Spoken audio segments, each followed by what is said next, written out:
Le Rwanda est sans président.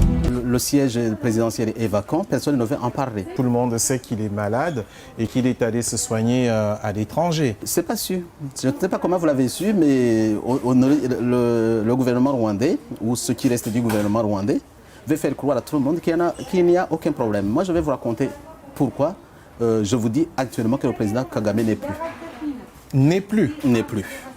Vous affirmez? J'affirme et je réaffirme qu'il n'est plus. Il n'a qu'à ressusciter pour venir nous contredire ici, ce qu'on avait demandé d'ailleurs. Monsieur l'abbé, avant que vous n'entrez dans les détails, vous êtes un homme de Dieu, vous le savez. Ouais. Et vous êtes l'un des principaux opposants et sans doute l'un des mieux placés pour l'avenir à occuper les fonctions suprêmes au Rwanda. Donc en avançant ces propos, vous jouez totalement votre crédibilité. Je sais, vous êtes au fait. Je suis conscient de ça. Et y compris peut-être des poursuites de la part des autorités rwandaises. On avait pensé que c'était un cancer fulgurant dont il souffrait, mais en fait, ce n'était pas ça. C'était, ils ont dit nervous breakdown, c'est que le système nerveux était complètement désintégré, il ne pouvait que le placer en soins palliatifs. Donc il y souffrait beaucoup. Donc les autorités sanitaires ont constaté, les médecins ont constaté qu'ils ne pouvaient rien faire pour lui, pour le sauver. C'était perdu.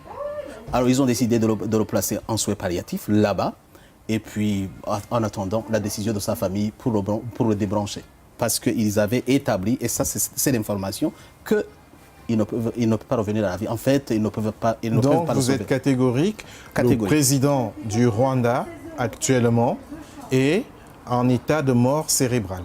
C'est ça. C'est un président de la République en exercice. Cela se passe. Le gouvernement ne dit rien. Voilà ce qui est bizarre.